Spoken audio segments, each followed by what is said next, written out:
Hi guys, I'm Laura Vitale. On this episode of Laura in the Kitchen, I want to share with you how to make a chicken cordon bleu casserole. It's really simple and easy, and if you love a classic chicken cordon bleu, then you'll love this recipe because it is quite, in my opinion anyway, it's a lot easier. There's no stuffing and rolling, there's no frying. It's really great comfort food. It is pretty much the middle of winter.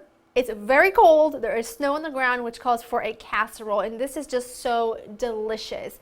The ingredients you'll need are not very many, and there's certainly nothing that's too difficult. This is some pre-cooked chicken. This is just chicken that I poached and shredded. You can also use a rotisserie chicken. I've got some deli ham, some deli Swiss cheese. I also have some Panko breadcrumbs, Parmigiano Reggiano. You need some flour, milk, chicken stock, and then some butter, salt and pepper, and some Dijon mustard. Really easy. Get your oven preheated to 400. The very first thing we're going to work on is making like a little bit of a creamy sauce for this.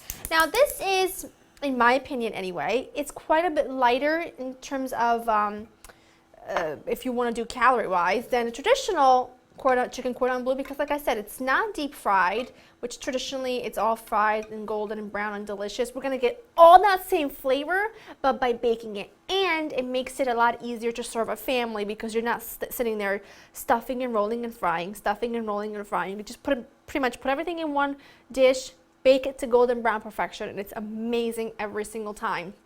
But the flavors are the same flavors you get in a classic chicken cordon bleu. It's really good.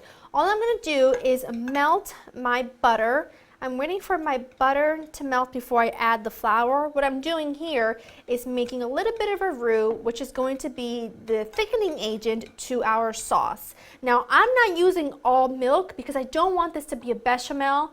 I want this to be some sort of like a homemade version of a cream of chicken soup, if you will. So that's why I'm using some chicken stock, and this is my homemade chicken stock, and some milk, just to give me that just gorgeous combination of creamy, but yet not too thick, not too creamy, because that's just not what I want here.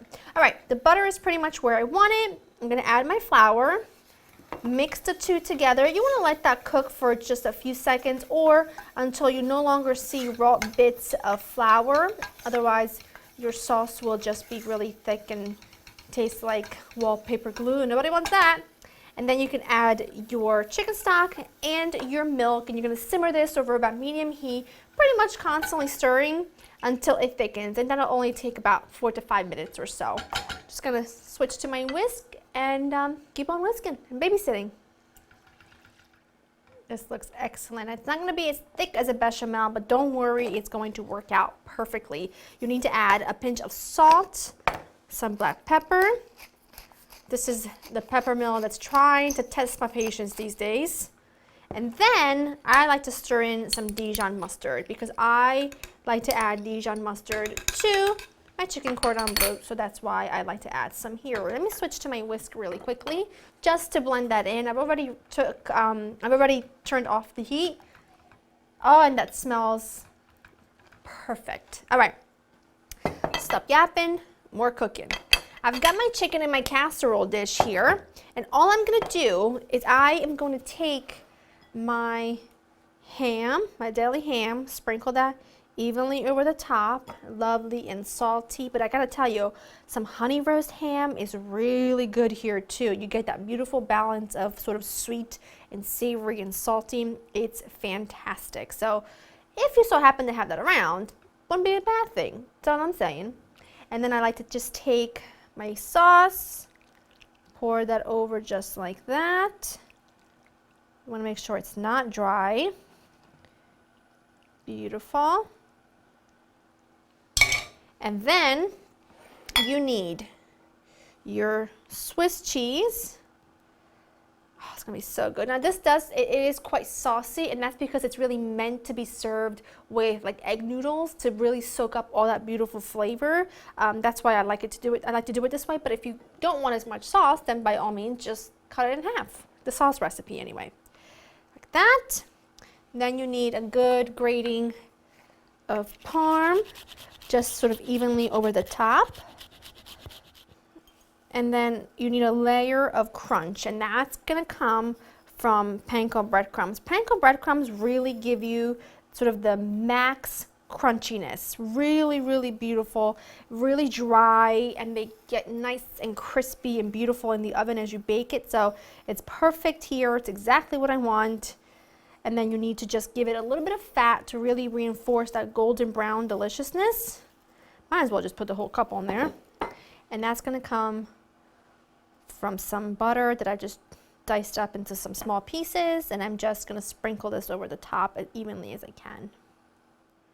This baby just needs to go into a preheated oven at 400 for around 20 minutes to a half an hour or so. You're just looking for the top to be a beautiful golden brown color. I'm going to put this on a baking sheet just in case there's any bubblyage over the side. The oven doesn't get dirty, which makes me happy because I hate cleaning my oven. So I'm going to pop this in and I want to show you what it looks like when it's done.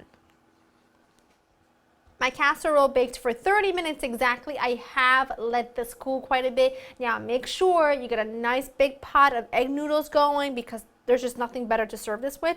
But for right now, it is pre-dinner. So this is qualifying as my pre-dinner snack, which my house, my rules, that's just how we roll. But for dinner, I will absolutely be making some buttered egg noodles because also you've got all this lovely sauce and it needs to wrap around some egg noodles. Look at that crunchiness. It's cheesy.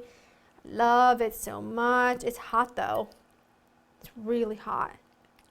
The thing about casseroles too, they're comforting on like every level because it's really easy cooking. It's abundant. You get this big thing, you bring it to the table, it just feels abundant. You know what I mean? And then it's just really easy cleanup, and it's always like a cozy, warm, delicious plate of food. Sometimes, to be honest, it's not the most beautiful food, but it's comfort food, which is the best. Look at the crunch. That is spot on, flavor-wise, of a chicken cordon bleu. Even texture, because it's got that crunchy topping. Absolutely spot on. So easy and delicious. If you love a traditional chicken cordon bleu, you'll love this. Go to laurinthekitchen.com to get the written recipe. I hope that you make it and recreate it, and let me know how you like it. And I will see you next time. Dig into this. I'll see you next time. Bye.